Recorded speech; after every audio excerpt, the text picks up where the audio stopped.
Chapter 15. The Forbidden Forest. Things couldn't have been worse. Filch took them down to Professor McGonagall's study on the first floor, where they sat and waited without saying a word to each other. Hermione was trembling. Excuses, alibis, and wild cover-up stories chased each other around Harry's brain, each more feeble than the last. He couldn't see how they were going to get out of trouble this time. They were cornered. How could they have been so stupid as to forget the cloak? There was no reason on earth that Professor McGonagall would accept for their being out of bed. For their being out of bed and creeping around the school in the dead of night, let alone being up in the tallest astronomy tower, which was out of bounds except for classes. Add Norbert and the invisibility cloak, and they might as well be packing their bags already. Had Harry thought that things couldn't have been worse? He was wrong. When Professor McGonagall appeared, she was leading Neville. "Harry!" Neville burst out the moment he saw the other two. "I was trying to find you, to warn you. I heard Malfoy saying he was going to catch you. He said you had a drag—" Harry shook his head violently to shut Neville up. But Professor McGonagall had seen. She looked more... What? Yeah. What? She looked more likely to breathe fire than Norbert as she towered over the three of them. "I would never have believed it of any of you. Mr. Filch says you are up the astronomy tower. It's 1 o'clock in the morning. Explain yourselves." That's her new voice, after the 50th change to it. It was the first time Hermione had ever failed to answer a teacher's question. She was staring at her slippers, as still as a statue. "I think I've got a good idea what's been going on," said Professor McGonagall. "It doesn't take a genius to work it out. You fed Draco Malfoy some cock-and-bull story about a dragon trying to get him out of bed and into trouble. I've already caught him. I suppose you think it's funny that Longbottom here heard the story and believed it too." Harry caught Neville's eye and tried to tell him, without words, that this wasn't true, because Neville was looking stunned and hurt. Poor, blundering Neville. Harry knew what it must have cost him to try and find them in the dark, to warn them. "I'm disgusted," said Professor McGonagall. 4 students out of bed in one night. I've never heard of such a thing before. You, Miss Granger, I thought you had more sense. And as for you, Mr. Potter—" What? Sorry. "And as for you, Mr. Potter, I thought Gryffindor meant more to you than this. All 3 of you will receive detentions. Yes, you too, Mr. Longbottom. Nothing gives you the right to walk around this school at night, especially these days. It's very dangerous. And 50 points will be taken from Gryffindor." 50? Harry gasped. They would lose the lead. The lead he'd won in the last Quidditch match. 50 points each, said Professor McGonagall in a very high voice, breathing heavily through her long pointed nose. "Professor, please." "You can't." "Don't tell me what I can and can't do, Potter. Now get back to bed, all of you. I've never been more ashamed of Gryffindor students." 150 points lost. That put Gryffindor in last place. In one night they'd ruined any chance Gryffindor had had for the House Cup. Harry felt as though the bottom had dropped out of his stomach. How could they ever make up for this? Harry didn't sleep all night. He could hear Neville sobbing into his pillow for what seemed like hours. Harry couldn't think of anything to say to comfort him.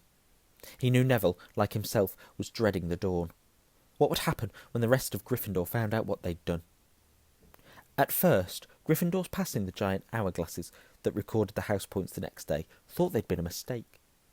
How could they suddenly have 150 points fewer than yesterday? And then the story started to spread. Harry Potter, the famous Harry Potter, their hero of 2 Quidditch matches, had lost them all those points. Him and a couple of other stupid first years. From being one of the most popular and admired people at the school, Harry was suddenly the most hated. Even Ravenclaws and Hufflepuffs turned on him, because everyone had been longing to see Slytherin lose the House Cup. Everywhere Harry went, people pointed and didn't trouble to lower their voices as they insulted him. Slytherins, on the other hand, clapped as he walked past them, whistling and cheering. Thanks, Potter. We owe you one. Only Ron stood by him. They'll all forget this in a few weeks. Fred and George have lost loads of points in all the time they've been here. People still like them. They've never lost 150 points in one go, though, have they? Said Harry miserably. Well, no, Ron admitted. It was a bit late to repair the damage, but Harry swore to himself not to meddle in things that weren't his business from now on. He'd had it with sneaking around and spying. He felt so ashamed of himself that he went to Wood and offered to resign from the Quidditch team. Resign? Wood thundered. What good will that do? How are we supposed to get any points back if we can't win at Quidditch? That's not Wood's voice, but it is now. But even Quidditch had lost its fun. The rest of the team wouldn't speak to Harry during practice, and if they had to speak about him, they called him the Seeker. Hermione and Neville were suffering too. They didn't have as bad a time as Harry because they weren't as well known, but nobody would speak to them either. Hermione had stopped drawing attention to herself in class, keeping her head down and working in silence. Harry was almost glad that the exams weren't far away. All the revision he had to do kept his mind off his misery. He, Ron and Hermione kept to themselves, working late into the night, trying to remember the ingredients in complicated potions, learn charms and spells off by heart, memorise the dates of magical discoveries and goblin rebellions. Then, about a week before the exams were due to start, Harry's new resolution not to interfere in anything that didn't concern him was put to an unexpected test. Walking back from the library on his own one afternoon, he heard somebody whimpering from a classroom up ahead. As he drew closer, he heard Quirrell's voice. "No, not again. Please." It sounded as though someone was threatening him. Harry moved closer. All right, he heard Quirrell sob. Next second, Quirrell came hurrying out of the classroom, straightening his turban. He was pale and looked as though he was about to cry. He strode out of sight. Harry didn't think Quirrell had even noticed him. He waited until... No, he didn't. He waited until Quirrell's footsteps had disappeared, then peered into the classroom. It was empty, but a door stood ajar at the other end. Harry was halfway towards it before he remembered what he'd promised himself about not meddling. All the same, he'd have gambled 12 Philosopher's Stones that Snape had just left the room, and from what Harry had just heard, Snape would be walking with a new spring in his step. Quirrell seemed to have given in at last. Harry went back to the library, where Hermione was testing Ron on astronomy. Harry told them what he'd heard. "Snape's done it then," said Ron. "If Quirrell's told him how to break his anti-dark force spell." "There's still Fluffy, though," said Hermione. "Maybe Snape's found out how to get past him without asking Hagrid." "Oh, that was Ron," said Ron, looking up at the 1,000 of books surrounding them. I bet there's a book somewhere in here telling you how to get past a giant three-headed dog. So what do we do, Harry?" The light of adventure was kindling again in Ron's eyes, but Hermione answered before Harry could. "Go to Dumbledore. That's what we should have done ages ago. If we try anything ourselves, we'll be thrown out for sure." "But we've got no proof," said Harry. "Quirrell's too scared to back us up. Snape's only got to say he doesn't know how the... Oh, that's a sentence and a half. Snape's only got to say he doesn't know how the troll got in at Halloween, and that he was nowhere near the 3rd floor. Why do you think they'll believe him, or... Read the story, Mr. Danvers. Who do you think they'll believe, him or us? It's not exactly a secret we hate him. Dumbledore will think we've made it up to get him sacked. Filch wouldn't help us if his life depended on it. He's too friendly with Snape, and the more students get thrown out, the better, he'll think. And don't forget, we're not supposed to know about the stone or Fluffy. That'll take a lot of explaining." Hermione looked convinced, but Ron didn't. "We just do a bit of poking around?" "No," said Harry flatly. "We've done enough poking around." He pulled a map of Jupiter towards him and started to learn the names of its moons. The following morning, notes were it doesn't say discuss. You don't discuss a note.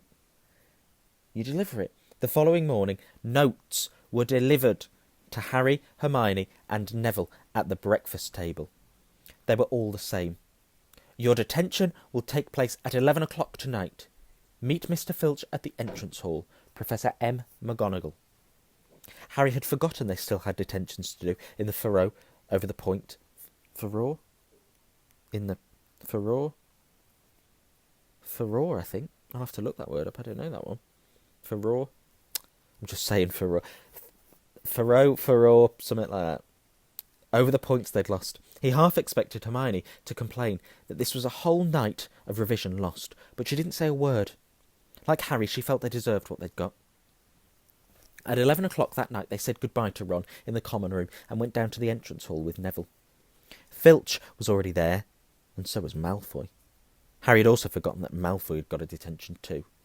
"Follow me," said Filch, lighting a lamp and leading them outside. "I bet you'll think twice about breaking a school rule again, won't you, eh?" he continued, leering at them. "Oh, yes, hard work and pain are the best teachers if you ask me. It's just a pity they let the old punishments die out. Hang by your wrists from the ceiling for a few days. I've got the chains still in my office. Keep 'em well oiled, in case they're ever needed. Right, off we go. And don't think of running off now. It'll be worse for you if you do." They marched off across the dark grounds. Neville kept sniffing. Harry wondered what their punishment was going to be. It must be something really horrible, or Filch wouldn't be sounding so delighted. The moon was bright, but clouds scudding across it, kept throwing them into darkness. Ahead, Harry could see the lighted windows of Hagrid's hut. Then they heard a distant shout.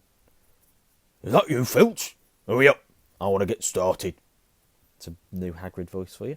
Harry's heart rose. If they were going to be working with Hagrid, it wouldn't be so bad. His relief must have showed in his face, because Filch said, "Suppose you think you'll be enjoying yourself with that oaf. Well, think again, boy. It's into the forest you're going."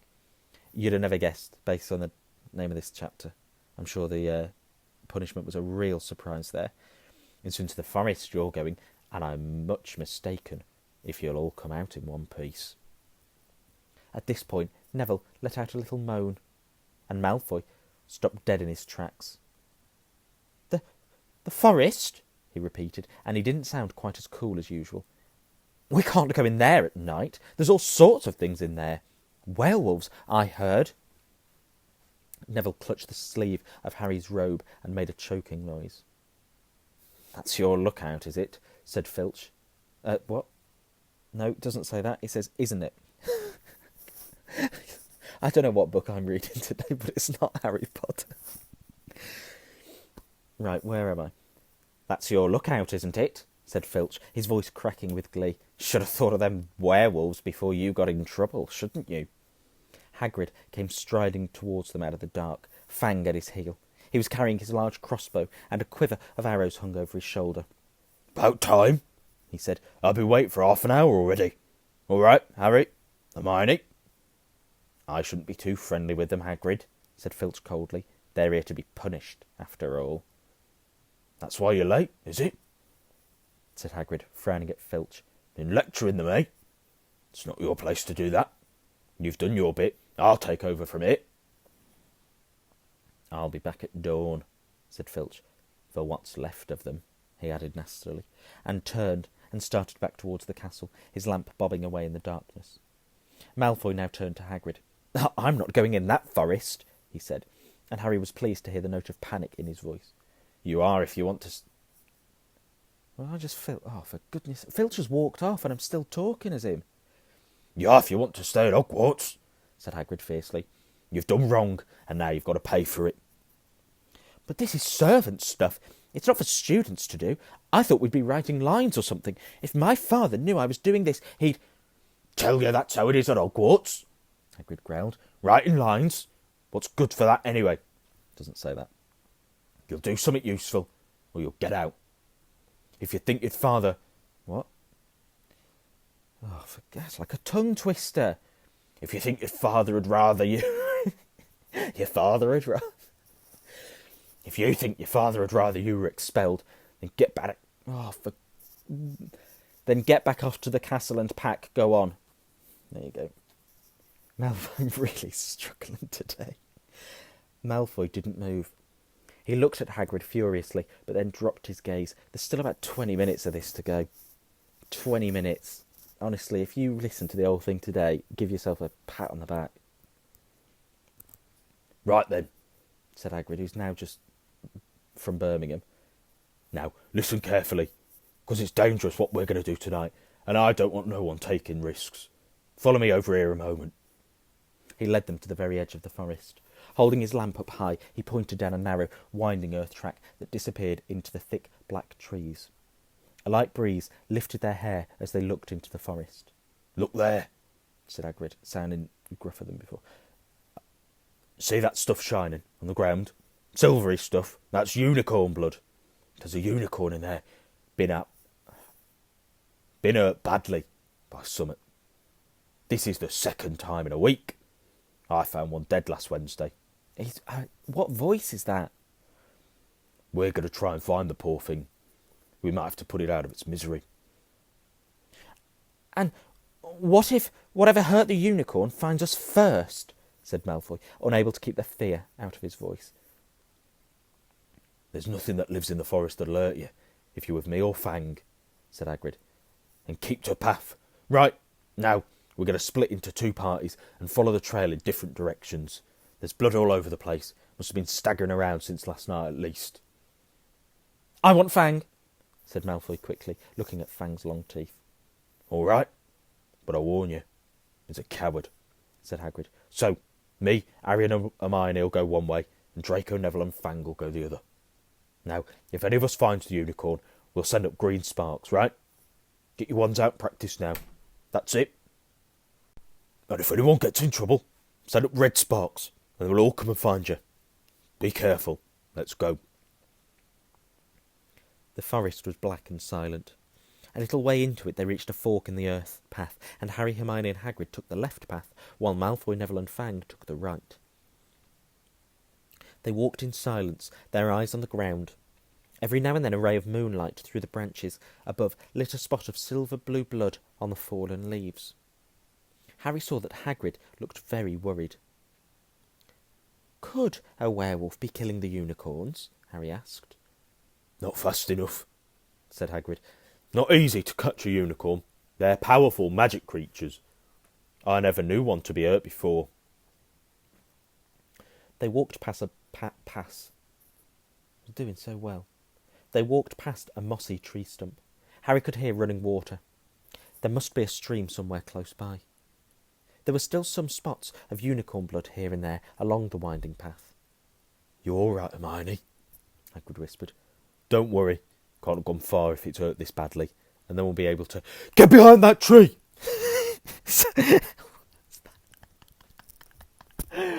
Oh dear. Get behind that tree. Hagrid seized Harry and Hermione and hoisted them off the path behind a towering oak. He pulled out an arrow and fitted it into his crossbow, raising it ready to fire. The three of them listened. Something was slithering over dead leaves nearby. It sounded like a cloak trailing along the ground. Hagrid was squinting up the dark path. But after a few seconds the sound faded away. I knew it, he murmured. There's something in here that shouldn't be. A werewolf? Harry suggested. That wasn't no werewolf. And it wasn't no unicorn neither, said Hagrid grimly. Right. Follow me, but careful now. They walked more slowly, ears straining for the faintest sound. Suddenly, in a clearing ahead, something definitely moved. Who's there? Hagrid called. Show yourself. I'm armed. And into the clearing came. Was it a man or a horse? To the waist, a man with red hair and beard, but below that was a horse's gleaming chestnut body with a long reddish tail. Harry and Hermione's jaws dropped. Oh, it's you, Ronan, said Hagrid in relief. How are you? He walked forward and shook the centaur's hand. Good evening to you, Hagrid, said Ronan. He had a deep, sorrowful voice. Were you going to shoot me? Can't be too careful, Ronan, said Hagrid, patting his crossbow. There's something bad loose in this forest. This is Harry Potter and Hermione Granger, by the way. Students up at the school. And this is Ronan, you two. He's a centaur. We'd noticed, said Hermione faintly. Good evening, said Ronan. Students, are you? And do you learn much up at the school? A bit, said Hermione timidly. A bit. Well, that's something. Ronan sighed. He flung back his head and stared at the sky. Mars is bright tonight. Yeah, said Hagrid, glancing up too. Listen, I'm glad we've run into you, Ronan. I'm glad we've run into you, Ronan. Because there's a unicorn been hunt. Oh, what am I reading? Because there's a unicorn been hurt. You seen anything? Ronan didn't answer immediately. He stared unblinkingly upwards, then sighed again. Always the innocent are the first victims, he said. So it has been for ages past, and so it is now. Yeah, said Hagrid. But have you seen anything, Ronan? Anything unusual? Mars is bright tonight, Ronan repeated, while Hagrid watched him impatiently. Unusually bright. Yeah. But what I was meaning... Sorry. I do apologise for this shambles of a chapter. Yeah. But I was meaning anything unusual a bit nearer home, said Hagrid. So you haven't noticed anything strange? Yet again Ronan took a while to answer. At last he said, The forest hides many secrets. A movement in the trees behind Ronan made Hagrid raise his bow again, but it was only a second centaur, black-haired and bodied, and wilder looking than Ronan. Hello, Bane, said Hagrid. All right. All right. Good evening, Hagrid. I hope you are well. Well enough. Look, I've just been asking Ronan, you seen anything odd in here lately? Only there's a unicorn been injured. Would you know anything about it? Bane walked over to stand next to Ronan. He looked skyward. Mars is bright tonight, he said simply. We've heard, said Hagrid grumpily. Well, if either of you do see anything, let me know, won't you? We'll be off then. Harry and Hermione followed him out of the clearing, staring over their shoulders at Ronan and Bane until the trees blocked their view. Never, said Hagrid irritably, try and get a straight answer out of a centaur. Ruddy stargazers. Not interested in anything closer than the moon. Are there many of them in here? Asked Hermione. Oh, a fair few. Keep themselves to themselves mostly. But they're good enough about turning up if I ever want a word. They're deep mine, centaurs. They know things. Just don't let much on. Don't let on much, even. Do you think that was a centaur we heard earlier? Said Harry. Did that sound like ooze to you? Nah, if you ask me, that was what's been killing the unicorns. Never heard anything like it. They walked on through the dense, dark trees. Harry kept looking nervously over his shoulder. He had the nasty feeling they were being watched. He was very glad they had Hagrid and his crossbow with them. They had just passed a bend in the path when Hermione grabbed Hagrid's arm. Who's that, Hermione? Hagrid, look! Red sparks! The others are in trouble! She sounds very chipper. You two wait here, Hagrid shouted. Stay on the path. I'll come back for you. They heard him crashing away through the undergrowth and stood looking at each other, very scared, until they couldn't hear anything but the rustling of leaves around them. I'm not going to lie, I'm really glad Hagrid's gone, because I don't need to do his voice anymore. You don't think they've been hurt, do you? Whispered Hermione. I don't care if Malfoy has, but if something's got Neville, it's our fault he's here in the first place. The minutes... he comes back. The minutes dragged by. Their ears seemed sharper than usual. Harry seemed to be picking up every sigh of the wind, every cracking twig. What was going on? Where were the others? At last, a great crunching noise announced Hagrid's return. Malfoy, Neville, and Fang were with him. Hagrid was fuming. Malfoy, it seemed, had sneaked up behind Neville and grabbed him for a joke.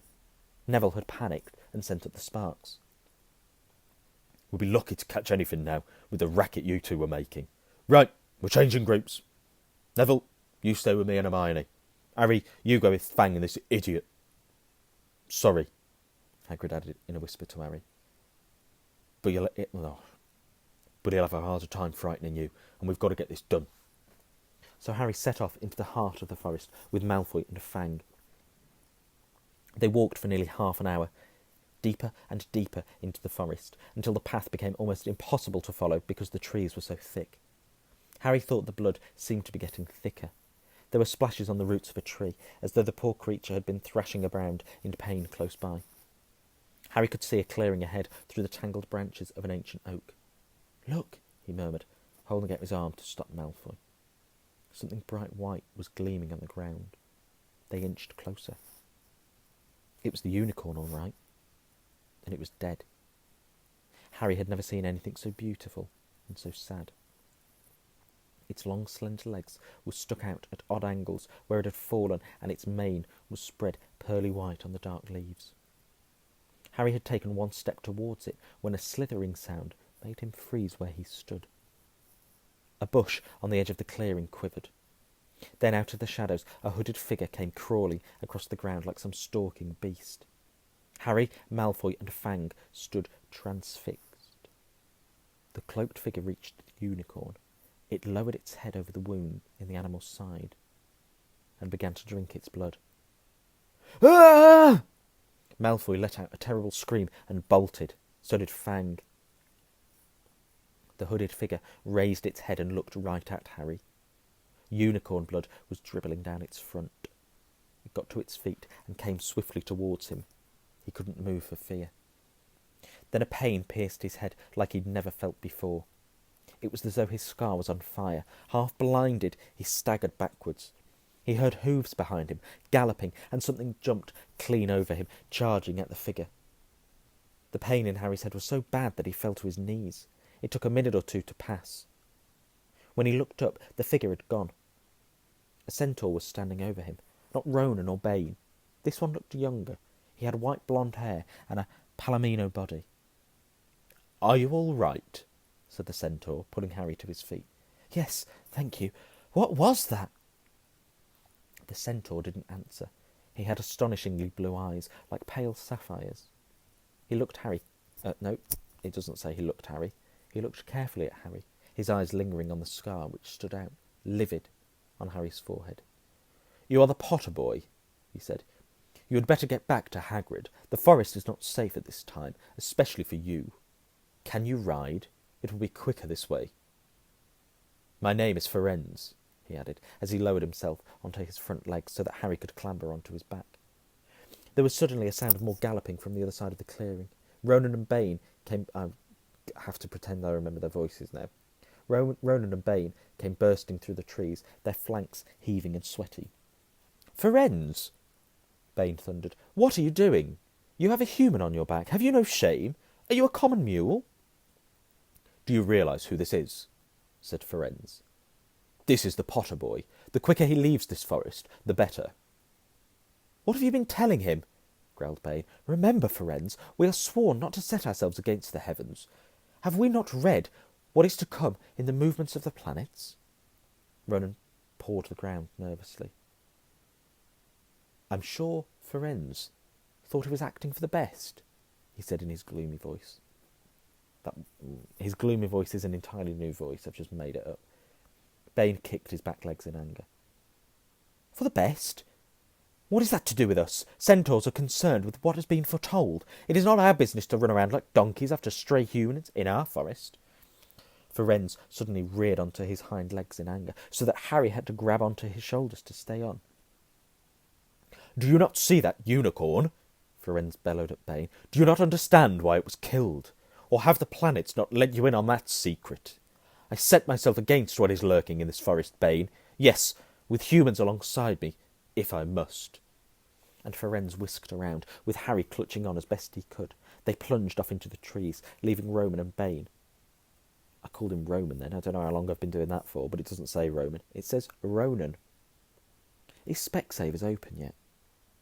I might need some glasses, I think, or a very big font size. Ronan and Bane behind them. Harry didn't have a clue what was going on. "Why is Bane so angry?" he asked. "What was that thing you saved me from, anyway?"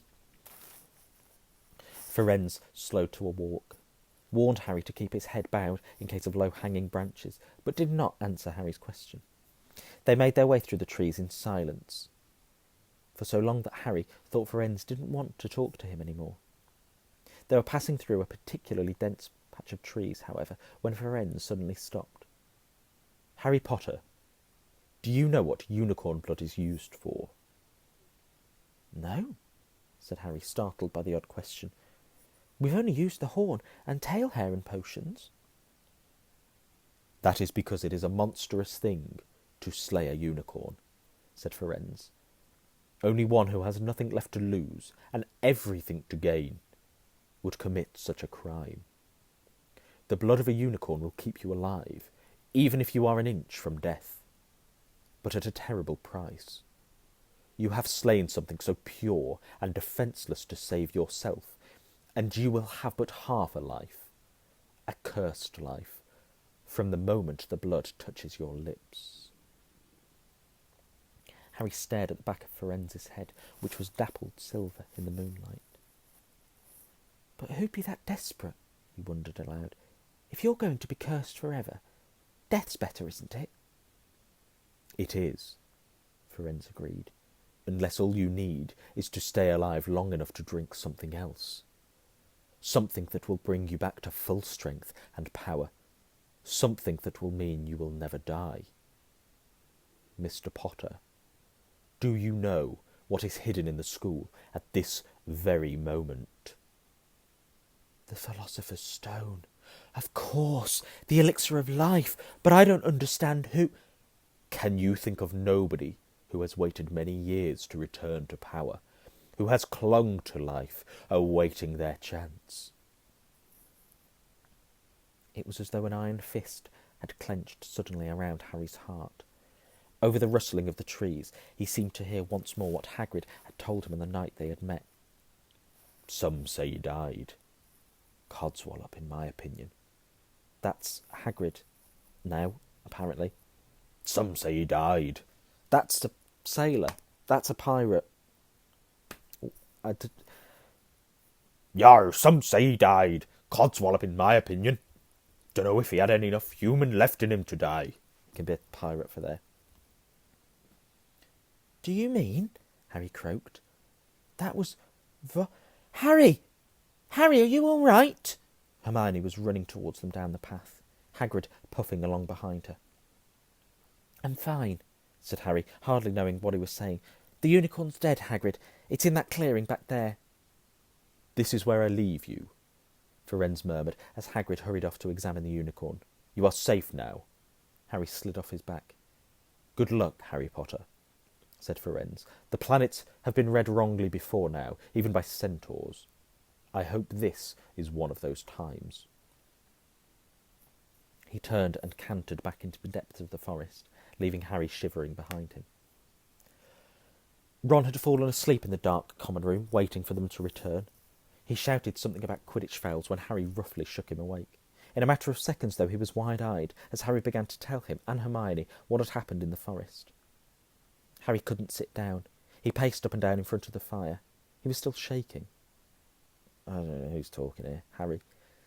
"Snape wants the stone for Voldemort, and Voldemort's waiting in the forest, and all this time we thought Snape just wanted to get rich." "Stop saying the name," said Ron in a terrified whimper, as if he thought Voldemort could hear them. Harry wasn't listening. "Firenze saved me, but he shouldn't have done. Bane was furious. He was talking about interfering with what the planets say is going to happen. They must show that Voldemort's going to come back. Bane thinks Firenze should have let Voldemort kill me. I suppose that's written in the stars as well." "Will you stop saying the name?" Ron hissed. "So all I've got to wait for now is Snape to steal the stone," Harry went on feverishly. "Then Voldemort will be able to come and finish me off. Well, I suppose Bane will be happy." Hermione looked very frightened, but she had a word of comfort. Harry, everyone says Dumbledore's the only one you know who was ever afraid of. With Dumbledore around, you know who won't touch you. Anyway, who says the centaurs are right? It sounds like fortune-telling to me, and Professor McGonagall says that's a very imprecise branch, like Branston Pickle, an imprecise branch of magic." The sky had turned light before they stopped talking. They went to bed exhausted, their throats sore, mine throats sore too. But the night's surprises weren't over. When Harry pulled back his sheets, he found his invisibility cloak folded neatly underneath them. there was a note pinned to it, just in case. Thank goodness for that. Right, that's the end of the chapter. If you've stayed with that all the way through, as I've already said, give yourself a round of applause for that one. That was just a shambles. I don't know what I was doing there. Anyway, if nothing else, I hope you've been able to have a giggle at it. I hope it's cheered you up on a Friday. Right, I never normally sign off these, do I? But I'll see you tomorrow. No, I won't. No, I won't, because it's Saturday. I'll see you on Monday.